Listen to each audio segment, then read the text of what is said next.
Not The Footy Show.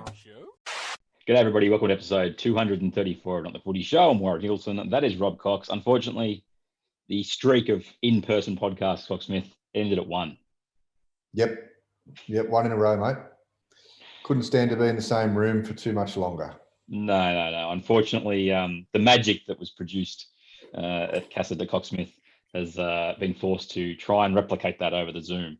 And we both know it's just not going to happen.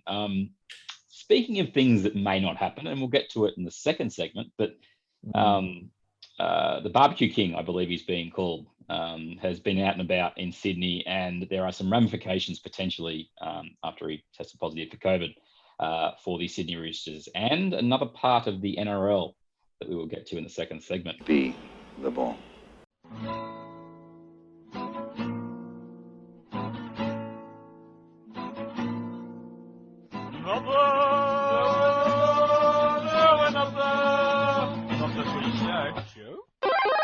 Cocksmith, as I leave that percolating, which seems to be what's happening in and around the eastern suburbs at the moment, in the Queensland division of the NRL, which may or may not be part of the new super conference, whatever they call it, and we'll discuss that in a few podcasts' time, I think, when there's a little bit more meat on the bone. But Brisbane have locked up Kotoni Staggs till the end of 2025. They got their man. They did. I guess to kick it off, is he the right person that they've invested a lot of money into, given what has come off their books in the last 12 months and may or may not come off their books in the next week or two? Yeah, interesting question. I mean, look, we don't know yet whether Kotoni can play 5'8" in the NRL, and nobody knows because he never has. Obviously played there a bit as a youngster, which doesn't always equate. Considering one of the best halfbacks of all time in Cooper Cronk had never played halfback before he played first grade. Yep. He was always a centre / hooker / lock or something else. Kotoni Staggs, what have they paid him, mate? How much is it? No, they haven't officially said, but the number 2.8 over 4 or something. Yeah, it's 4-year extension, so I think till the end of 2025. So he's going to be looking at 750 plus, you would think, as a minimum from an average point of view, if not higher. So he's certainly got paid for what has been, I know you're a huge fan. I like him. I think he's a good player. I don't think he's the standard there as far as centres go. And if he wants to play 5'8", then, good luck to him.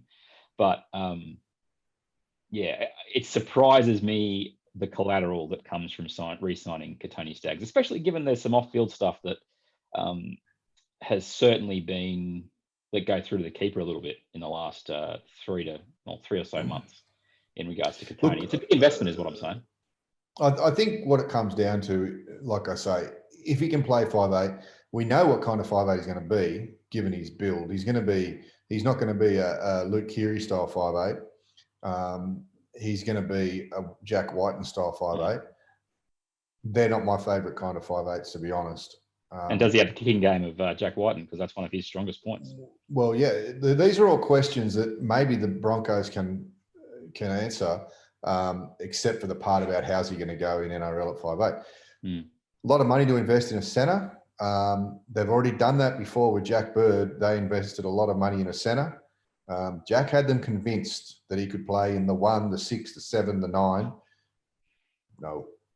The best that Jack Bird could have done was either in 3, 4, 11 or 12. That's what he is. He's an edge player. Is it going to come? Is it lightning going to strike twice? Is Kotoni going to prove himself to be an edge player and nothing but? I think so.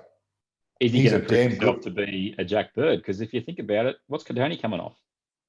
ACL. True, but I think he's a damn good edge player. One of my favourites, and to me, in my world right now, a fully fit Kotoni Staggs is a real threat for the New South Wales Origin team.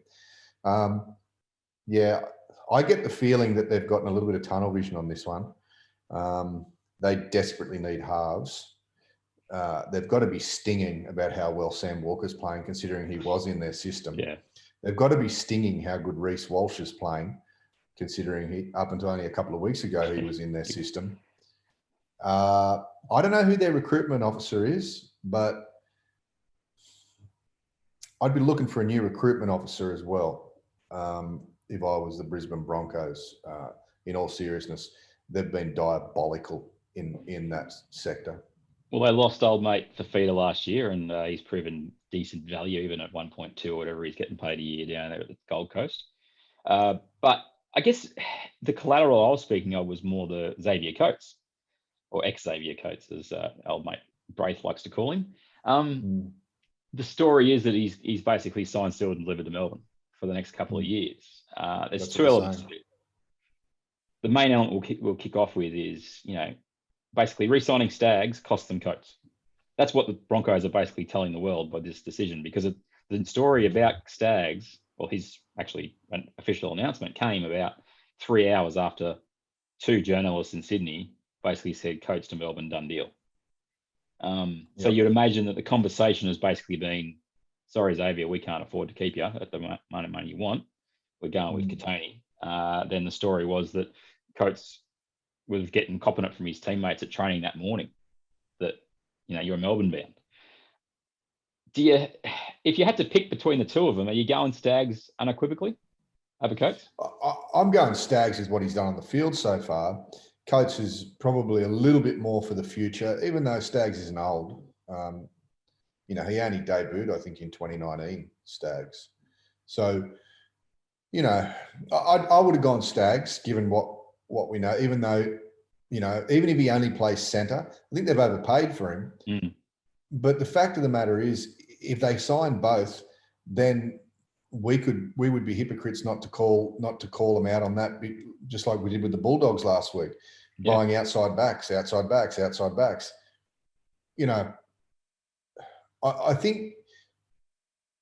just think they need to focus their energy into a halves solution. I wouldn't be looking at Coates whilst their 6 and 7 for next year is still undecided. I'd be putting all my effort into getting someone like Drinkwater and maybe Adam Reynolds to the club. No, he's reached Drinkwater's staying at the Cowboys. Somehow Todd Payne convinced him to stay, even though technically it looks like there's not an open position in 1, 6 or 7 for him next year. Have they got a sombrero up there as well, do they? Well, no cap. I don't know. Merciless might have something else. I don't know. Crown. Yeah, look, it's interesting. They need a 6 and 7 up in Brisbane. They need to let Milford go. Well, that's the thing. Is Milford gone now? Well, if they're signing old mate Staggs to play 6. Well, is at the end of Milford, the Broncos? I don't know that the Broncos can just say, "Yep, he's our 6" without being proven. Because if he goes like a bastard, then he ain't their 6. He'll solve some problems in playing 6 whilst they find a 6, because any centre can play in the 6 and just run the ball, and but as a genuine 6 or 7, he's not that. I just think, first of all, new recruitment officer, recruitment retention, and secondly, as soon as that's done, get on the halfback trail, or while that's getting done. Dave Donaghy's officially started the Broncos after getting belted by Brisbane from Melbourne. Some serious irony and all of that. The Coates element, and you talked about where we'd be harsh on Bulldogs of investing in outside backs all the time. There's a duo that were signed to massive contracts about a decade ago. Can you think of and you should be able to think of it. They were both centres and they got paid absolute motzes by the one club. They did win one premiership, but they were kind of hamstrung by these two contracts for the next few years. You're talking about the Dragons, I believe. I'm thinking about with which two players? Gaznia and Cooper. Correct. Now, if we think about when they signed those deals, where they were in the game then versus where Coates and Staggs are in the game now, I don't think it's even close. Gaznia and Cooper were considered the best 2 centres in the game at the time when they got paid. Sure. Yeah. Yet it kind of killed the Dragons a little bit thereafter, because they'd invested all this money in 2 centres who need the ball from someone. And the Jamie Soward thing ended up not continuing after a couple of years there. I don't know. I think Brisbane have got out of dodge in regards to avoiding paying these two guys $700,000 or $800,000 each. But if I had to pick between the two, I would have gone with Coates, not Staggs. I disagree, but you know, you can't honestly pay two centres $700,000 or $800,000 each in this day and age. That's 1.6 of your 9.5 cap. You got to fit 25 to 30 players in that cap. You know, and I think the minimum wage these days is $100,000 for an NRL player. So, yeah, you get yourself in all sorts of a mess if you don't have a lot of your money invested in your spine. You know, you can get away with you know, a Jack Whiten style 6, and I still think Jack's a centre. I say that every week, but you can get away with that if you're 7 strong, and if you're 9 strong. You can get away with playing a centre at fullback if you're 6 and 7 are strong, and your 9 is a bit of a game reader as well. But you can't give $1.6, $1.8 million to 2 centres. It's silly. And I just think, look, I think Coates is definitely a player for the future. Bellamy does too, obviously. Reminds me a lot, since I saw him play in under-18s Queensland colours a couple of years ago, reminds me a lot of a young Greg Inglis, and everyone else has said that as well. But who knows if he's going to reach Inglis's heights. Staggs has got a bit of a question mark coming off an ACL. So, they're playing a little bit of Russian roulette up there. You know, because I just wanted to wrap this part about the Broncos up with the Milford contract's apparently 9s. Haas would be on at least 7s because he signed a big deal a couple of years ago. Lodge is apparently on 6 to 7 to 8. They're ready for one of the worst contracts ever. TPJ's I think they let him go. I think they would let him go this year if they could find someone. Nobody. No one's going to sign him anyway. Half that money. You're not going to. He's a 40-minute prop. Good for those 40 minutes. He's a 40-minute prop. Whoever signed him, if it was the current recruitment officer, that's grounds enough for me to say, see you later, chum. Carrigan would be on 4s. Asako would be on good money. Alex Glenn, as he ends the end of his career, would still be on a nice wicket. Jordan Ricky got re-signed for 3 years on the space of 2 first-grade games, pretty much, and he would have signed for a good amount of money because he was the first domino to fall in regards to re-signing. Then you got Brady Croft, who knows what he's on. And then Corey Oates would still be on some decent money, even though he wanted more money to play back row. The Broncos cap must be just in that much of a hole that if they can't find a way to hold these two for less than, as you say, 1.6 for the two of them, you got issues if you're Brisbane. The team that does not have issues, and this is just good business, Melbourne Storm are going to trade a 25-year-old Josh Addo-Carr, who is one of the best wingers in the game, but also wants $700,000 to $800,000 a year. They're trading him in for a 20-year-old Xavier Coates for probably 2/3 that money, maybe. And they've got a decade ahead of him if they want to hold him around. That's just good business if you're Melbourne, isn't it? You know what? And in saying that, it's great for Josh to try and get as much money as he can. The lifespan of an NRL player has been well documented, isn't all that long. But to sign a non-goal kicking winger to any more than $350 a year is suicide. Absolute suicide. You know, 1 week he might be able to play a little bit of centre or fullback, but he's a winger. He's one of the best wingers in the world. We've seen this before when they try and convert a player who is the best in the world of his position into another position just because they're paying him so much money. It doesn't work. Trent Barrett should know better. This ain't going to work out. If it's true, if they're paying him $600,000 or $700,000, this isn't going to work out. You know, it's going to put pressure on everywhere else in the team. Josh Addo-Carr, probably the best winger in the world, in my opinion, on his day. A $600,000 or $700,000 winger, you'd want to kick some goals for that. You'd want to be kicking goals. You'd want to be, you know, really working your behind off. But that's why Melbourne have got out of this brilliantly, because they don't have to pay him that money. And the guy they're paying to come in might turn into it could be a fullback down the track. I know Pappenhausen's my man, but he could play centre. Who knows? He could play 5'8" down the track. But we don't know. Well, you're talking about what Inglis did. Inglis went there and started on the wing. Yeah. He was a winger. He was a winger for the first 100%. Year that he played. Yeah. And then he played a bit of fullback and a bit of centre, and he played at least a full year of 5'8" that I know. Yeah, he won a comp that was taken off him in the end, but at 5'8". Look, just the ability for Melbourne, when they want someone, and this is someone they're going to have to pay a bit more than generally some of their other sort of imports. But fantastic work from Melbourne. They've got away from a really bad contract with Addo-Carr, signed Xavier Coates. Well done. After the break, we will talk about the current COVID issue that has a real potential to knock Magic round for 6 here on Not The Footy Show. Not The Footy Show. Okay, we're back. It's episode 234, Not The Footy Show. Warrick, Nicolson, Robb, Cox. Now, we're separated at the moment, and hopefully, Cocksmith, this isn't the norm again, because we've had a COVID case in Sydney. I think you just said to me before, we've got another one. The wife of Barbecue King looks like she is got it now as well. How it's all evolved, I don't think we know for sure, but the impact on the NRL is where we're getting to with this, and this is going to be a really short second segment. But the cafe in Moore Park's Fox Sports, Fox Studios district, Azure Cafe, it used to be right next door to the NRL in the SFS, sorry. And anybody who basically worked at the NRL would go there. Anyone who worked for the Waratahs, anyone who worked for the Roosters, they would go to this cafe. They've now moved into the Fox Studios precinct. And so have the Roosters. They're down there as well now. Yep.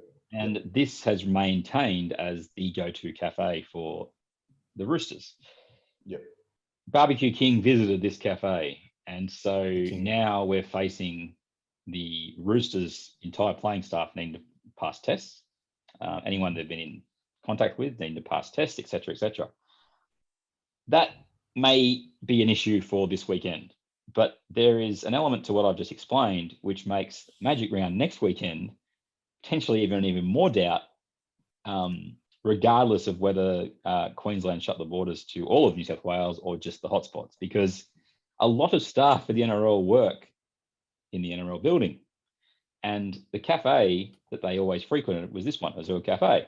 It's a bit of a walk down to Fox Studios now, but from what I understand, it's still the go-to cafe. So there could be a lot of people who work for the NRL who are supposed to be going to Suncorp Stadium next weekend to run Magic Round, who may not be able to get out of Sydney, Cocksmith. So is that a bigger threat to Magic Round than potentially one player getting it at the Roosters?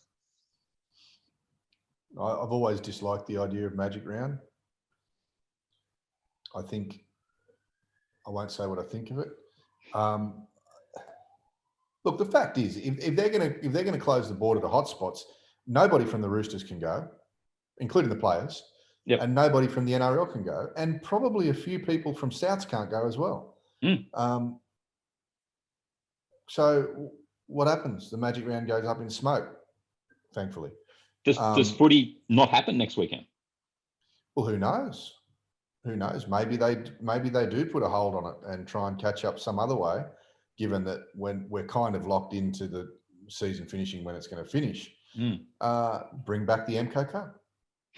Not call it the MCO Cup, but just have some midweek, whatever it's called.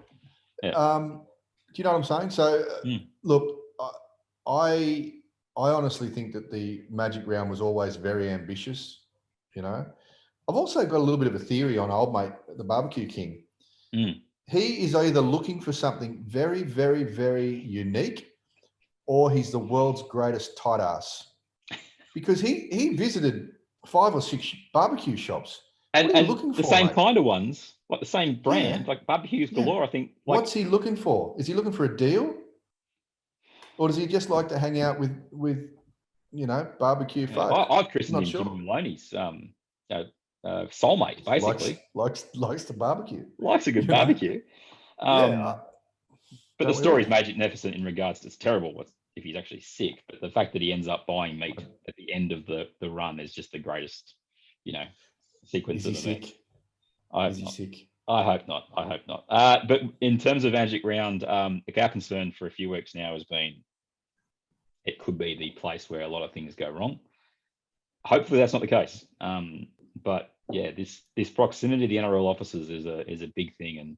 And as I said, we're not going to spend too much time on it, but just keep that in mind, everybody. Hopefully in the next 24 hours, by the time you've listened to this or you listen to this on the weekend, it's fixed and we've got no issues and life can keep going on the way it is. But the only advantage, I guess, of this last couple of days and over the weekend, it's going to rain a lot.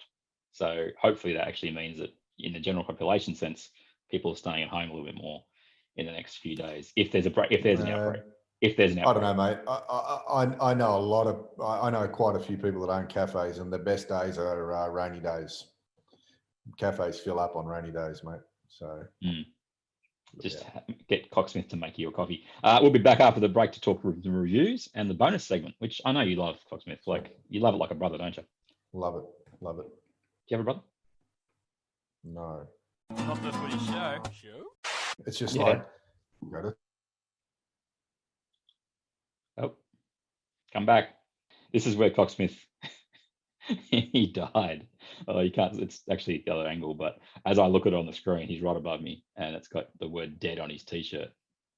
And then he's got this look like Jim Carrey in Yes Man. If you've ever seen that, I'm telling you, this is like, put these next to each other, it's exactly the same. All right, Cocksmith, he's gone. Not the footy show. Bonus stage. Okay, we're back. It's episode 234 of Not the Footy Show. Warrick Nicolson and Rob Cox is there. If you're watching us on the YouTube, you would have seen the lovely screenshot of Roberto when his app crashed, looking very Jim Carrey-esque from Liar Liar, or not Liar Liar, from Yes Man. Sorry, outstanding, mate. You've pulled off that impression beautifully. We have some reviews. Reviews are in the books. Go. Come on. I know. Let's do it. Okay, we have one that went on Apple Podcasts, which is the place we really would appreciate them if you're going to do them. Really, really good to see. Brad the Chook says, great NRL podcast, 5 stars. I mean, that's nice, but he added some more. Nice. He added some more, mate. He added some more. He said, well researched and entertaining NRL podcast. Definitely worth a listen. We couldn't ask for much more from Brad the Chook, could we? Is this BC? Is BC? No. I've checked. It's not BN or BC. It's a legitimate individual, paid very well by our joint bank account, and he's looked after. This isn't one of your MCO Cup mates, is it? No, it's not. I can guarantee you that. I did ask if it was a persona, but no, this is legitimate. So Brad the Chook, Okay, thank you very much. Really nice. That's nice of you, Brad. It's the kind of review that people might actually listen to the podcast. So if they've got to this stage of the podcast and they're thinking, gee, the only reason to listen to this podcast was because of Brad the Chook. Well, guess what? You could be Brad the Chook. You could channel Brad the Chook. You could do the same thing. We did have another couple of reviews of the last show, which was done in person, so it's always going to be a high quality show. Gavin R, 1975. Now, I think I referred to this guy on the last pod, but I just wanted to give him an actual shout out of what he said. On Instagram, he said, good pod, gents. And you thought it was a different thing than that. You thought he was actually saying, good what God. are you producing? Yeah. It's a good shocker. God, gents. But he said, I love my NRL pods. Always good when you guys drop a new one. Now, we were just been speaking in the break, and speaking of dropping a new one, Cocksmith. And the last one was old mate Ross McCardle. He said, excellent listen to the last show, hashtag birthday boy, hashtag Pepsi. So yeah, had never heard the birthday boy reference from Mark Malloy. Birthday boy. My mind, when I started editing, I was very glad to put their brilliance back on a show that didn't have much brilliance of its own right. So if you've got any feedback, please let us know. Facebook.com/NRL podcast, at Footy Show on Instagram, at NRL Tweet on Twitter, and of course on the places you get your podcast from. The bonus segment, Cocksmith, that was the precursor. This is the bonus segment. What is it? Come on. The NRL. It's time for a crackdown. Crackdown. What are they cracking down on this week? The 6 again. Apparently More teams of it? teams are taking the mickey out of the 6 again. Who would have thought this could have happened? I'm stunned. I'm shocked. I'm sitting down. What's the problem? Well, effectively, they have come out via Danny Weidler on Monday and then via actual press release in the last 24 hours, and they're saying that they've had enough of teams deliberately giving away 6 agains, and they're going to start getting really harsh on them, mate. They're going to give away penalties instead of 6 agains, and they're going to start using the sin bin for deliberate 6 agains. Do you believe a word of it? No, because, well, I'll tell you why. I'm not just saying no to be objectionable. The whole reason they brought in the 6 again was so they didn't have penalties. because that was slowing the game down. Yep. Now, if you send someone to the sin bin, he gets to choose how long you slow the game down for, because he ain't going to leave the field straight away. Yep. Which leads me into something else, but I'll get there in a second. No, I don't think they're going to start sin binning players for. They'll just keep waving their arm in the air because they like the sound of the bell. Let's be honest. It's like when a seal does a trick at the zoo and people clap. They love the clap. That's why they keep doing it. So, Ding, ding, ding, that's ding. pretty good. So, yeah, I don't think they'll be sin binning anyone. But if they do, and the NRL needs to look at this, because we don't see sin bins every week, but when we do, the player who they've sin binned will generally look at them incredulously and go, what did I do? Well, it wasn't me. Let's have a quick chat about it, which eats into the clock. Generally, you get sin binned when you're on your own line. You want to try and give your teammates a minute or so break, and then you might wander off the field. Then you might turn around and look back at the big screen. And I think it's time for somebody at the NRL to say, if they don't get off the field in proper time, the referee will call them back and then send them off the field. Now you're gone. Okay. And I've said this for a while because I think it's gamesmanship. And I think that the players are taking the P155 out of the referee and the system by standing around. What's going on? It's just buying time. If the player doesn't, I'm not saying the player needs to sprint off the field, but if the player drags his heels and walks slowly off the field and looks like he's trying to get his team time, that's when the referee should call him back and send him from the field. Now you can take as much time as you want, mate. You're gone, you know. Okay. But I don't think they're going to crack down. I don't think they're going to crack down any more than they have. I mean, you know, we already get a lot of 6 agains in most games with no explanation. And I think that wears a little bit thin on the coaches because they don't have to explain what the 6 agains are for. You know, and maybe they should have to, maybe they shouldn't. I don't know the answer to that. But what are your thoughts? Do you think they're going to crack down more? And what do you think in reply to what I thought about sending a player off? Okay. I think they are kidding themselves if they think that changing the rule, the 6 again to a penalty is going to make any difference on players giving away 6 agains. And the current tactics of just flagrantly slowing the ball down and going, we'll just cop it.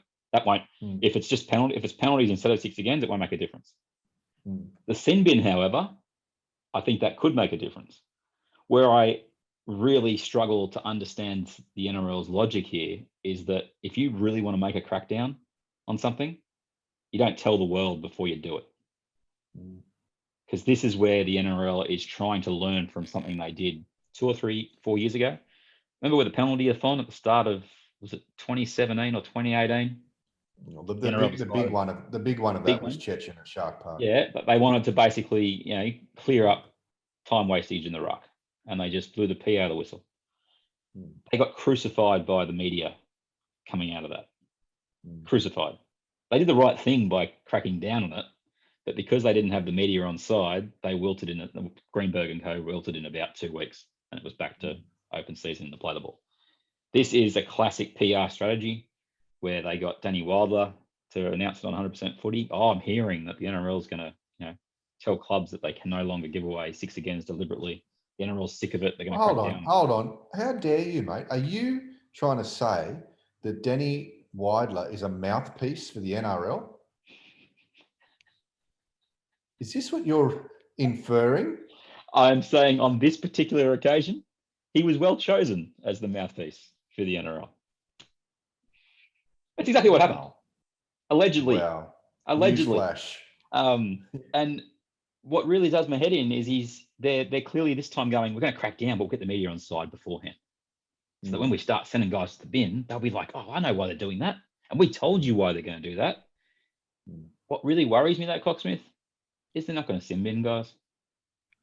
They might sin bin one bloke a game. But the core issue around this is that once a player gets sin bin, do you see the 6 again fouls decrease? No, you don't. You see them increase on the line, especially because teams because they know more. they're only going to bin one bloke. Correct. When was the last time 2 people from one team was binned? I couldn't tell you. It doesn't happen. I can't remember it either. But it's exactly where, if the NRL really want to draw a line in the sand with the 6 again rule, which I don't hate. I know some people out there hate, and they think it's changed the fabric of the game and all this kind of stuff. I just would like to see it enforced to a degree where, if it's a professional foul, which, let's be honest, when you're sitting in the play the ball and you're delivering the guy 6 again, and the guy says 6 again, and you hold on for another 3 seconds because you know, well, what's he going to do? That is a professional foul. That is no different than taking a kick chaser off the ball or tackling a bloke before he gets to the line where the ball is going to be scored. It's exactly the same thing. So if the NRL wants to actually, step up and say, this is actually a crackdown with some substance, I don't think, and this is to answer your next part, I don't think the send-off thing, I don't think it will happen. I hear what you're saying, but the sin bin has to be like an option for not just 1, but 2, but maybe 3 or 4 times a game. But if they really want to make it work and make teams or make coaches not crucify them in the press afterwards, bring back the 5-minute sin bin, Cocksmith. Bring it back, because this is what I don't understand about the NRL. For years, the last 25 years, we've had just the 10-minute sin bin. They got rid of the 5-minute bin in the 90s, was it, you reckon? Yeah, I think early 90s. Late 90s. We've made this many changes to the game, all right? We've changed the value of a field goal, okay, if it's kicked out from a certain thing out. Why can we not bring back the 5-minute sin bin if you want to try and enforce something like this? Because if 10 minutes in the bin, too big an impact on the game. But 5 minutes in the bin for a flagrant 6 again, I'm on board with that. And I think the players get the message, the coaches get the message. And the NRL won't get as lambasted in the media because 5 is so much different to 10. PVL, if you want to change another thing, bring back the 5-minute sin bin. Do you think that some referees do you think that there could be a reluctance from some referees to bin players from certain teams because of who's coaching them? Oh, yes, absolutely. If you were a referee, who would you be most reluctant to? If you were one of those referees that is persuaded, who would you be most reluctant? Would it be Ricky? Oh, he no, sits on the sideline. No. Robbo, Bellamy. Robbo, really? Yeah, Robbo doesn't seem like the type. No, Robbo would get you square between the eyes. He'd hone in. Really? Yeah. I would have thought Bellamy. Absolutely ruthless. Absolutely ruthless. Bellamy will go ballistic in the box, but Ricky's on the sideline. Those eyes. Yeah, but I'm sure at this stage in my career, if I've been a referee, I've copped it deluxe from Ricky plenty of times. So I'm probably used to it by now, given he's been on the sideline. It's the ones that sit calmly in front of the media after the game and just absolutely stick a crosshair on me, and then ring up PVL and say, "Yeah, I don't like that bloke. Get rid of him." Allegedly. Are you saying? No. I mean, are you saying that a coach has the power to oust a referee? The power to oust. Sorry, that was one of the greatest of all time signs, wasn't it? Oust. What I'm inferring here is that a referee needs to be empowered, and I just don't think that he's going to be able to give away 10-minute sin bins readily, given the length of time has play on the field. I don't think the 5-minute thing is a bad idea. I think they should trial it and see how it goes. Give it a trial period. We don't know what the trial period is. I just think we should. The only thing that would worry me about it is that when the referee does pull the 10-minute out, then the coaches will go nuts. Why did he give him 10 for that? Why didn't he just give him 5? What's the deal? Is he on the take? What's going on?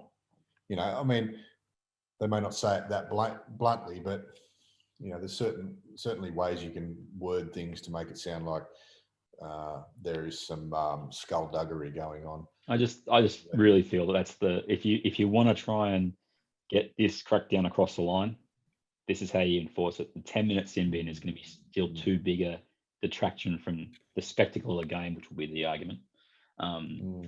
Them to try and handle this. But yeah, anyway, that's as I said, I think it's the aim here is to get it out through the media, so it looks like they're on their side, on the NRL side, which is what they've tried to do. And it's a matter of have you this seen? weekend. Have you seen? There's something about Mary. Yeah. You know the bit where they're talking about 8-minute abs, and he's got an idea. Not 8-minute abs, 7-minute abs. So rather than a 10-minute sin bin, 5-minute sin bin. Get it done quicker. I don't know. This is the option the NRL's got. You can change the rules. They've clearly shown that. So bring back 5. Why not 6? 5's fine. Sorry. I know. Yeah. Beep. Okay. And as we wrap the show up, I hope you enjoyed that little bonus segment. There was a headline on Twitter this afternoon or this morning. Paul Crawley, he's already called it, Cocksmith. Sam Walker versus Nathan Cleary is already at Alfie Langer versus Ricky Stewart proportions. No, wrong. I love Crawls. I used to work with Crawls, but he's wrong. I don't. Why are we so eager to crown kids after 2 games? You know what? That could be the case in. Mean anything to you, Cocksmith? It could be the case in 3 or 4 years if they both follow the trajectory that they're going. But right now, no, that's not on. I think a more enthralling battle is DCE and Cleary, because I think they're the 2 best halfbacks in the comp, and we're probably going to see both of them guys playing for Queensland and New South Wales this year. So that's something to look forward to in Origin time, the battle of the half. I just think it's irresponsible. It's not like the kid. No, it's irresponsible. I think it's phenomenal the other night. Early, but just he's played 4 games of first grade. Just calm the farm. And I think it's a bit disrespectful to the old Langer and Stewart story. Anyway, you think about that. That was incredible watching those 2 go at it for as many years as they did.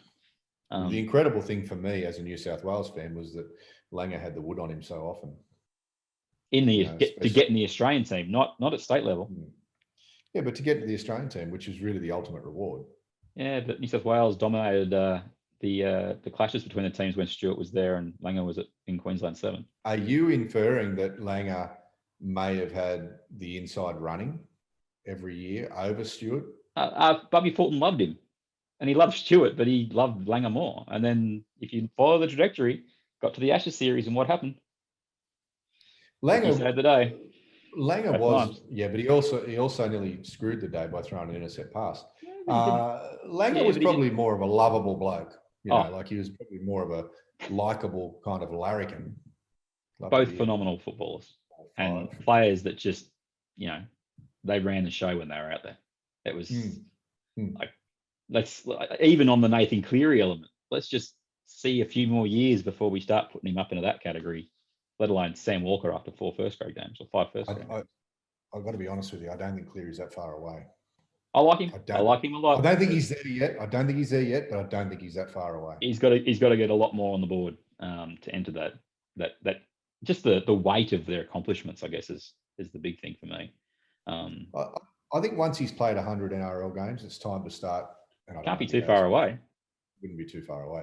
He must be in the 80s or 90s. You've got Rugby League Project there, do you? No, I don't have it open today. The computer is on, but I don't have it open today. I'll look it up. But anyway. Quickly, as we wrap up the show, tips for round number 9, buddy. People get to this stage of the podcast. It'll be like, okay. Are you going to get this thing out this afternoon or what? No. Storm versus Rabbitohs. This is at Homebush tonight. No Adam Reynolds. Storm. Yep, I'm with you there. Panthers and Sharks. I won't even ask you. Go Cronulla, says Cocksmith. Yes, Panthers for both of us. Eels and Roosters. Interesting. Should be a good game. Actually, should be a really good game, and I'll be at that game. The first 3 that you've mentioned, I'll be at. Eels, Roosters. I'm going to say Eels. Okay. I'm with you. I think this game a little bit stronger at the moment. At Bankwest, I think might be a bit different. Yeah. Raiders, Knights. This is in Wagga Wagga. Good to see the game out there. It's 2 weeks in a row of a country game. Yep. What are you thinking? Which is good to see. Geez, the Raiders need to win. So do the Knights. I'm gonna say Ricky will get them up. I'm gonna say Raiders in the country. Papali back is a massive in for them. Papali'i. Papali'i, sorry. Tigers and Titans. This is at Campbelltown. I don't know who to pick. It's The tough, last isn't it? game I remember being at Campbelltown with Tigers and Titans. I think it was Jared Haynes' house. Now he's heading for the big house. Allegedly. I'm going to say It hasn't been revealed yet. Titans? I'm going to say Tigers. Tigers. Turning of the tables. Titans. Review. Okay. All right. Another game that's very hard to pick. Cowboys in Townsville versus the Broncos. Ugh. Cowboys.